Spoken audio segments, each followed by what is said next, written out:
This is the assignment for Module 5 of the course Design of Instructional Material being taught by Dr. Susan Sutton, submitted by Robert King on December 13th, 2020.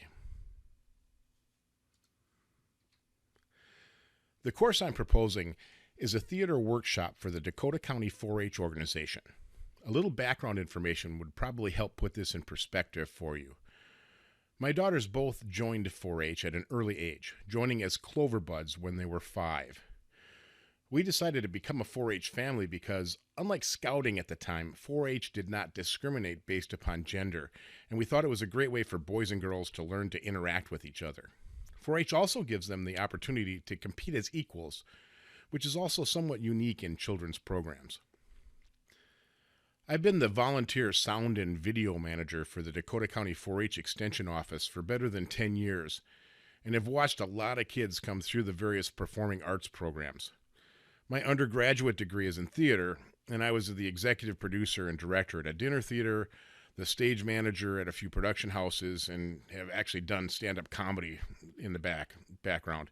So I feel competent to put together a good theater workshop for the kids to get them prepared to join some of the more advanced 4-H opportunities as they get older and more experienced in the program.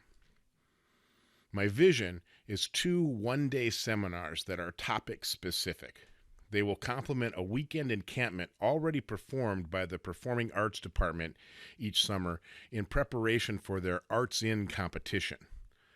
The Arts In program is a stage production that starts at the county level. The county productions compete at the state level, and then those who win at the state level have a chance to compete at the national level, where there are sometimes some pretty large scholarships at stake. Now, our first day will cover movement and voice. Movement will include basic dance steps and a little bit about stage fighting and sword fighting. I've found that by starting 4-H programs with physical aspects, in other words, getting the kids moving, I get them over some of their initial inhibitions. It helps get them involved in the program fairly early. The afternoon will concentrate on voice, enunciation, projection, inflection, and emotion. The second Saturday will cover stage direction and blocking, understanding the terms used, the 9 directions on stage, and what it means to hit your spot and why it's important. We'll have a couple of exercises where the kids are given a chance to give and take direction and see the difference between good and bad results. The afternoon will concentrate on stagecraft, starting with the basics of safety first, and then moving to building stage dressings and props with what you have on hand. The last thing to be aware of is that 4-H has the motto of learn by doing. We don't find fault in mistakes. We find growth in trying. Our assessments, both formative and summative, are performed in a non-pressure environment. The real test of any of our workshops is in the acceptance of the parents. Do they send their kids to the next one? And the growth of the participants. Do they walk away more confident in the skills presented? According to Marinho et al. In their 2017 article, Fear of Public Speaking, Perception of College Students and Correlates, over 60% of the students in their study admitted that public speaking was their number one fear, and that over 89% wished that their undergraduate program included classes to help them overcome that fear and improve their public speaking skills.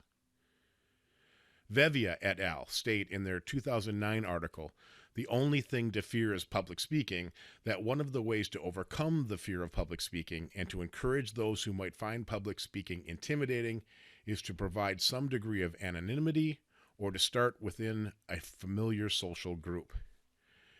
And lastly, in his 2001 article, The Importance of Communication and Public Speaking, Parvis says that public speaking is a skill that is universal to almost any career path a student might embark upon and should be taught in all disciplines.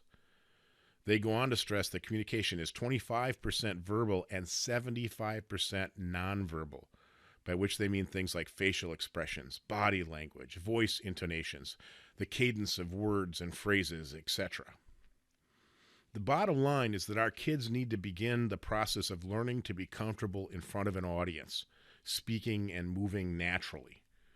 Those skills will serve them well throughout their tenure within 4-H, and beyond. Our target audience for this workshop is 4-H members who are entering the 6th through the 8th grades. That puts them in what is traditionally known as middle school, or between 11 and 14 years of age. All kids can pretend, but at this age they won't have had any appreciable formal theater training. To be honest, that's why I chose this age group. I mean, having worked with the older kids on other performing arts projects, I noticed that they came to those more advanced projects unprepared. We spent a lot of time teaching basic skills that I intend to cover in this workshop. I used the learning analysis worksheet provided by Dr. Sutton to fill out my understanding of the group that I would be working with, which actually made me think about aspects of the learners that I had not given any thought to in the past. But in reality, my audience is pretty straightforward. It's a group of 4-H members between 11 and 14 years old. They are members of various 4-H clubs from around Dakota County and Minnesota. Our community is not very diverse, but 4-H is not in any way exclusionary. English is our primary language, although we can usually find a parent volunteer to help us support any kid for whom English is a secondary language. Religion is not an issue. While gender is not an issue within 4-H, our performing arts programs usually attract more girls than boys. Our biggest issue will be farm versus non-farm kids. Let me explain that last comment. 4-H was founded as an agricultural organization. Its original intent was twofold. First, to give rural kids an opportunity to show off their hard work on the farm through competitions and animal auctions, and second, to give those kids an opportunity to experience life away from the farm for a bit. As 4-H grew in popularity, its programs started to incorporate more and more non-farm programs and appeal to a more urban, or at least suburban, population. This has caused some friction within the programs that every adult leader has to be aware of and be prepared to deal with. That's why programs like theater workshops are so important. They force the kids to work together towards a common goal. According to Berger and Karabenek in their 2016 article, Constructive Validity of Self-Reported Metacognitive Learning Strategies are the thoughts and behaviors that facilitate the learning process. Our learning strategies for the workshops are specifically designed to make middle school kids feel safe, comfortable, and open to trying new things without fear of ridicule. Middle schoolers tend to work better in groups, provided they're given a clear task. In 4-H, we emphasize learning by doing. So we will show or explain, and then have exercises where the learners try or do. All 4-H projects end with a reflection. What could you have done better? What would you change? And what would you do next time? This promotes growth and learning. The goal is to move kids into the upper realms of Bloom's taxonomy over time, often several years of working within a particular project area. So our first learning objective will be to teach kids how to choreograph either a dance or a stage sword fight. We try to provide an activity that can appeal to anybody in the audience, right? The kids always enjoy the dance section. And the nice thing is I found that I can usually let one of them lead that exercise, which is a major goal in most 4-H activities. For the stage fighting, little known fact about me, I'm a 3rd-degree black belt and have been teaching various weapons for quite some time, so I'll take over that piece. We'll talk about safety, proper decorum, and then we'll work through a few stage movements. The goal for both scenarios is to teach the discipline of movement, starting at a defined point, giving a specific amount of time and a number of movements, and at another defined point. During all of that, keeping an eye on the audience. Can they see the actors? Is the action aesthetically pleasing? And was the timing correct? The second learning objective is to demonstrate an understanding of the first 3 rules of improv. I've decided to use improv as my mechanism for building confidence because it's the team sport of acting. If you'd like to know the rules, I've included a link there on the slide. The video lists 10 rules, but we'll concentrate on the first 3 as they're very tangible. Our first use of technology actually will be watching that video as a group. And then our last learning objective on day 1 revolves around critiquing a series of improvisations against the 10 rules in the video. To build to this, we'll have done a series of exercises on voice control, enunciation, projection, emotion, cadence. We'll have also done a series of improv exercises designed to remove their inhibitions so that they are more comfortable working together as a team. To support the learning objectives on the first day, we will do a series of, hopefully, fun activities. As I mentioned earlier, my experience has shown that it's best to start with some physical movement, so we'll start with dance and sword fighting. I'll find a volunteer prior to class to teach those learners who are interested in dance, and I'll teach those who want to do a sword fight scene. Our voice exercises, for our voice exercises, I've got a series of vocal techniques that are both fun and help students learn to project and to emote. We'll incorporate those lessons into a lesson about improvisation. As part of that lesson will involve watching the video with the 10 rules of improv while the kids get a break and a snack. Students will perform a 1-minute improv showcasing the first 3 rules from the video. We'll discuss each performance as they finish to ensure their understanding of the concepts of improv. We'll then video a 3-minute improv from each team for later use. For learning objective number 1, each group will stage a 10-move dance or sword fight. The rules are 10 movements from point A to point B, no longer than 25 seconds. Major movements must be visible to the audience. Very straightforward, easy to measure. For learning objective number 2, that will be a short improv done after the 10 rules video. This is a formative assessment. It gives students a chance to assimilate the concepts in preparation for the longer improv that they will perform for critique. Here, we will be concentrating on the first 3 rules of improv from the video as they're very tangible. For learning objective number 3, using the recorded improv performance that they do earlier, we will critique the performance against the 10 rules of improv. I'll provide each student with a copy and a clipboard. This will be done according to the rules of 4-H judging, of which all the learners will be familiar. It's a sandwich technique. Say something nice, offer a suggestion, say something encouraging.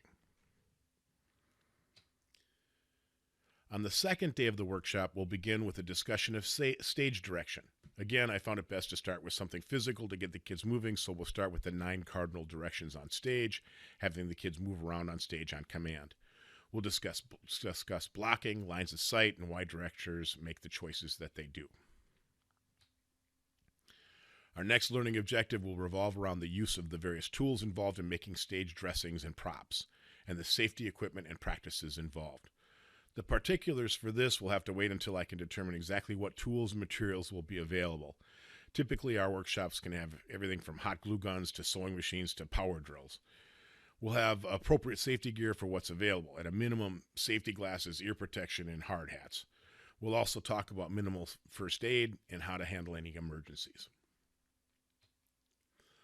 Our 6th learning objective is the creation of a stage dressing element or a prop. The learners will use the materials and tools at hand to build whatever comes to mind. The outcome is not nearly as important as the attempt. Our goal here is to get the kids thinking about the concept of creation, how they can use the materials at hand and the tools to build an idea of an object, not necessarily the actual object.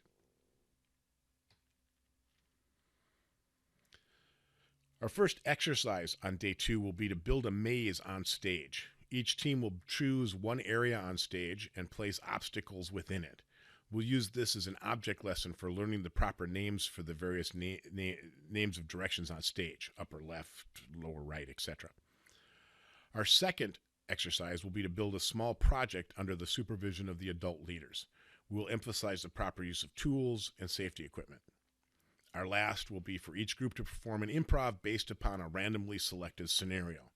This will serve to reinforce the topics of our last session and as fodder for a later assessment. The first assessment of day 2 will be for each team to use stage direction to guide a blindfolded member of their team through the obstacle course that we built earlier in the day. The fastest time gets first dibs on the morning treat cart. The second assessment of the day will be to demonstrate the proper use of safety equipment when building the prop in the next assessment. I know we're doubling up here on assessments, but I don't see why that should be an issue, right? It's two different areas. The last formative assessment will be to design and build a prop using the tools and materials on hand that will enhance the improv performed earlier.